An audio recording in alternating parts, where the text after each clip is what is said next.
April 14ರಂದು ಧಾರವಾಡದಲ್ಲಿ students associations of Karnataka ಎಂಬ ಸಂಘಟನೆ ದೊಡ್ಡ ಪ್ರಮಾಣದ ಹೋರಾಟವನ್ನು ಹಮ್ಮಿಕೊಂಡಿದೆ. ಅದರ ಜೊತೆಗೆ ಬಹಳಷ್ಟು ಸಂಘಟನೆಗಳು ಕೂಡ ಜೊತೆಗೆ ಹೋರಾಟ ಮಾಡ್ತಾ ಇದೆ.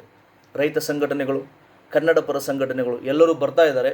ಈ ಹೋರಾಟದಲ್ಲಿ ತಾವು ಕೂಡ ಭಾಗವಹಿಸಿ. ಈ ಹೋರಾಟ ಯಾವ ಕಾರಣಕ್ಕಾಗಿ ನಡೀತಾ ಇದೆ ಅಂದರೆ ತಮಗೆ ಗೊತ್ತೇ ಇದೆ, ನೇಮಕಾತಿಗಳು ಆಗ್ತಾ ಇಲ್ಲ. ಸರ್ಕಾರಿ ಹುದ್ದೆಗಳಿಗೆ ಸಂಬಂಧಪಟ್ಟ ಹಾಗೆ ನೇಮಕಾತಿಗಳು ಮಾಡ್ತೀವಿ ಅಂತ ಹೇಳಿದರು ಸರ್ಕಾರ. ಏನು ಹೇಳಿದರು ನೋಡಿ, ಧಾರವಾಡದಲ್ಲಿ ದೊಡ್ಡ ಪ್ರಮಾಣದಲ್ಲಿ ಹೋರಾಟ ಆಯಿತಾ ಹಿಂದೆ ಒಂದೂವರೆ ತಿಂಗಳ ಹಿಂದೆ, ಸುಮಾರು 2 ತಿಂಗಳಾಯಿತು. ಆ ಸಂದರ್ಭದಲ್ಲಿ ಸರ್ಕಾರ ಏನು ಹೇಳಿದ್ರು, ಮುಂದಿನ 1 ತಿಂಗಳ ಒಳಗಾಗಿ 56,000 ಹುದ್ದೆಗಳನ್ನು ನಾವು ತುಂಬ್ತೀವಿ ಅಂತ ಹೇಳಿದ್ರು. ತುಂಬಿದ್ರೇನ್ರಿ? ಒಂದು 100 ಹುದ್ದೆಗಳಿಗೂ ನೋಟಿಫಿಕೇಷನ್ ಬರಲಿಲ್ಲ, ನೇಮಕಾತಿ ಮಾಡಲಿಲ್ಲ. ಸೊ ಸರ್ಕಾರ ತನ್ನ ಮಾತನ್ನು ಮರೆತಿದೆ. ಯಾಕಂದರೆ ಸರ್ಕಾರಕ್ಕೆ ಏನೀಗ ವೋಟ್ ಬ್ಯಾಂಕ್ ಇಂಪಾರ್ಟೆಂಟ್. ಈಗ ಬಾಗಲಕೋಟೆ ಮತ್ತು ದಾವಣಗೆರೆಯಲ್ಲಿ ಏನು ನಡೆದಿದೆ, ಎಲೆಕ್ಷನ್ ನಡೆದಿದೆ.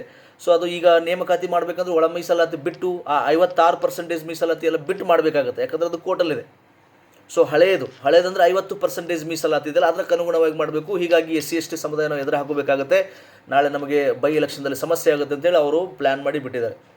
ಅಂದರೆ ಇವರಿಗೆ ವೋಟ್ ಬ್ಯಾಂಕ್ ಅಷ್ಟೇ ಇಂಪಾರ್ಟೆಂಟು, ಬೇರೆ ರಾಜ್ಯದ ಸಮಸ್ಯೆಗಳು, ಬೇರೆ ನೈಜ ಸಮಸ್ಯೆಗಳು ಇವ್ರಿಗೆ ಬೇಕಾಗಿಲ್ಲ. 2 ವರ್ಷದಿಂದ ನೋಟಿಫಿಕೇಷನ್ ಇಲ್ಲ, 2 ವರ್ಷದಿಂದ ವಿದ್ಯಾರ್ಥಿಗಳು ಬೀದಿಗಳು ಹೋರಾಟ ಮಾಡ್ತಾ ಇದ್ದಾರೆ.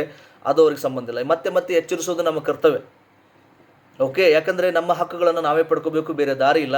ಈ ಹಿನ್ನೆಲೆಯಲ್ಲಿ ಸಂಘಟನೆಗಳು ಮುಂದೆ ಬಂದಿದ್ದಾವೆ. ಸೊ ತಾವು ಕೂಡ ಅದಕ್ಕೆ ಬೆಂಬಲಿಸಿ. ಅದು ಅಂಬೇಡ್ಕರ್ ಜಯಂತಿಯ ದಿವಸದಂದೇ ಹೋರಾಟ ಸ್ಟಾರ್ಟ್ ಆಗ್ತದೆ. ಏಪ್ರಿಲ್ 14 ಡಾಕ್ಟರ್ BR ಅಂಬೇಡ್ಕರ್ ಅವರ ಜಯಂತಿ ಇದೆ.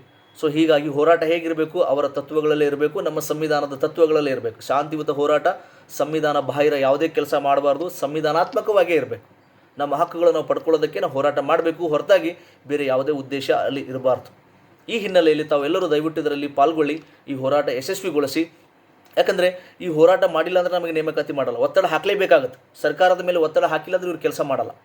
ಒಳ ಮೀಸಲಾತಿ ಬೇಗ ಬಗೆಹರಲಿ, ಆದಷ್ಟು ಬೇಗ ಸಮಸ್ಯೆಗಳು ಬಗೆಹರಲಿ, ಆದಷ್ಟು ನೇಮಕಾತಿಗಳು ಆಗಲಿ ಅನ್ನೋದೇ ಇದರ ಒಂದು ಸ್ಪಷ್ಟವಾದ ಉದ್ದೇಶ. ಈ ಒಂದು ಉದ್ದೇಶದಲ್ಲಿ ತಾವು ಕೂಡ ಭಾಗಿಯಾಗಿ. ಥ್ಯಾಂಕ್ ಯು, ಧನ್ಯವಾದ.